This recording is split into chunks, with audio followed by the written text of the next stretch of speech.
right, this is Ask Alex Anything. We took last week off because I was traveling, and so we're going to pick up with a question that was asked 2 weeks ago about the afterlife. And last week we talked about what about those who aren't followers of Jesus, and now we're going to talk about what the Christian faith has to say for those who are in a right standing with God. What does their afterlife look like?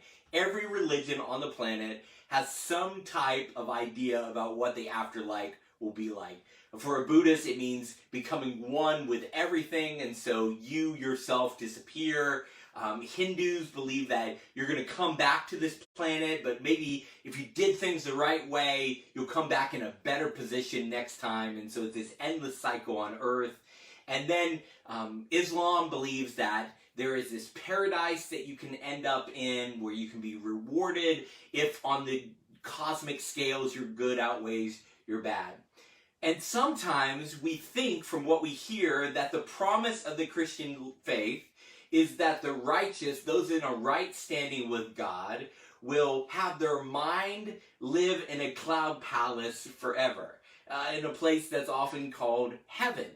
That's actually not the hope that we see in the New Testament that the apostles and the writers of the New Testament talk about. They talk about the hope of the resurrection. And I think that's a much bigger hope than just, hey, my mind's going to be in a cloud palace forever.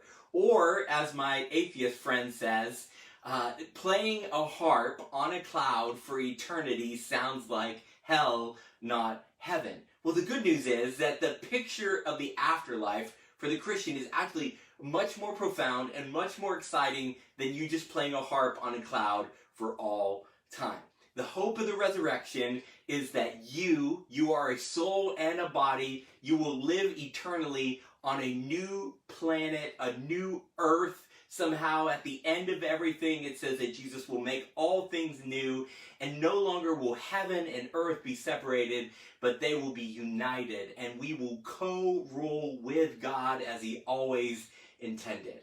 In the book of Genesis, as God starts everything, he gives mankind this commission. You're going to be co-rulers with me. He creates this garden and he places man in it, and he says, spread the goodness of the garden across the globe. And if you want to know what we're going to be doing for eternity, I think we're going to be spreading the goodness of God living with humanity, the abundance and the beauty and the majesty and the glory of that across the cosmos for infinity. And I think it's going to be an endless adventure with Jesus at our side as we create and as we explore and as we govern the forces, the very forces of nature in the universe. And so it's going to be very exciting. And it's not just, hey, I'm going to get a mansion in some cloud someday and God's going to be there. You are going to be resurrected. Your body's going to come back to life, never to decay again.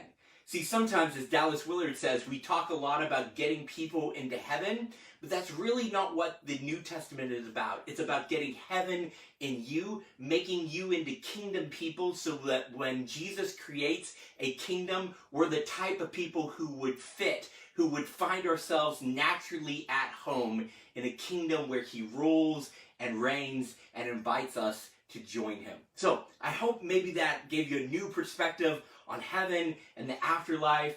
I hope that got you excited. I don't know, some of the pictures I had of heaven as a kid kind of bored me. They seemed like, I remember one preacher said, heaven will be a never-ending church service. And I thought, that sounds like a literal hell, not heaven. But as I read more and more of the New Testament and I study what the early church fathers were excited about, they were excited about being resurrected because you were created to live on a planet. Right now, our planet is outside of God's control. Heaven is where what God wants to happen happens.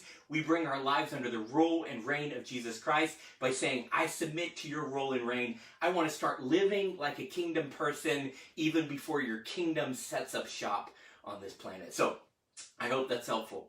The other question that I hear a lot and I want to address today is, can I be a Christian and not go to church? A recent survey found that during the quarantine, essentially 1/3 of the Christians who were practicing Christians and attended church few times a month, have essentially checked out of Christianity altogether during the pandemic. And I hear this question come up sometimes like, do I really have to belong to a church in order to be a Christian? Now, we have to define some things, right? What do you mean by Christian? If you mean, can I be in a right standing with God? Can I experience the salvation that is Jesus, the good news of Jesus? Can I experience that and not belong to a church? Yes, I think that you can. However, Jesus told us to go everywhere and make disciples and not just collect decisions. And a disciple is someone who lives and loves like Jesus did. And Jesus submitted himself to spiritual authority and he lived in spiritual community. So if we're going to take the proper definition of Christian, which literally means little Christ or like Christ, they used to call me Little Jeff because my dad's name is Jeff, and when I was a kid, I would do everything like him. I looked like him. I sounded like him. They're like, that's Little Jeff. I was like his mini me. And when we live and love like Jesus, we look like Jesus. So you can't say that you are a disciple, a student of Jesus, that you are like Christ, unless you live like he did. He lived with spiritual authority and he lived in spiritual community. Now, I think that means that you're going to have to find a way to get into some type of community with other people trying to figure out how to live and love like Jesus. If Christianity is just about learning the right doctrine, you can do that on your own. You can watch things online, you can read books, you can get all the information about Christianity on your own. But if Christianity is what I believe it is, actually practicing the ways of Jesus, saying, if I believe this is true and this is the best way to live, I need to actually implement it and show that I actually believe it, that's going to involve learning how to live and love like Jesus from other people who are also on the journey. Because the ways of Jesus means that no one is going to be 100% a master. I love what Eugene Peterson said. In the company of Jesus, we are all beginners. And beginners constantly have to learn from each other. So there's going to be some people who have this one area of living and loving like Jesus figured out that you don't. And there's going to be somebody who's a little bit farther along the road of living and loving like Jesus, and you can learn from them. And then there'll be people who aren't quite far along as you, or maybe in an area where you have some mastery. You can share what you've been learning.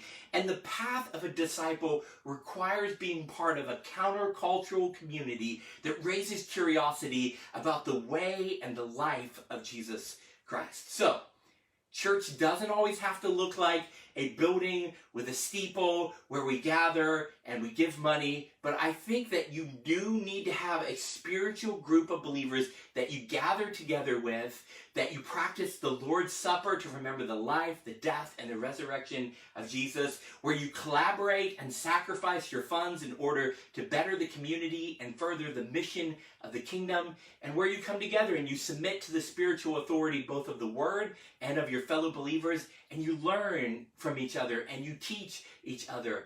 That has to happen in some capacity in your life, or you truly can't say that you're living like Christ. So, I hope that's helpful. If you have follow-up questions, comment below, shoot me a message if you want to keep it private. I never mention anyone's name who shares a question so that you don't have to feel like, oh man, he called me out, or now people are going to wonder why I asked that.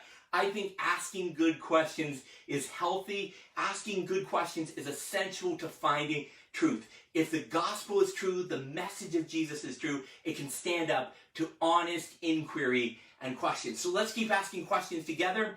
And if my answers haven't been helpful or seem incomplete, let me know and I'll do a follow-up. Have a great week, everybody.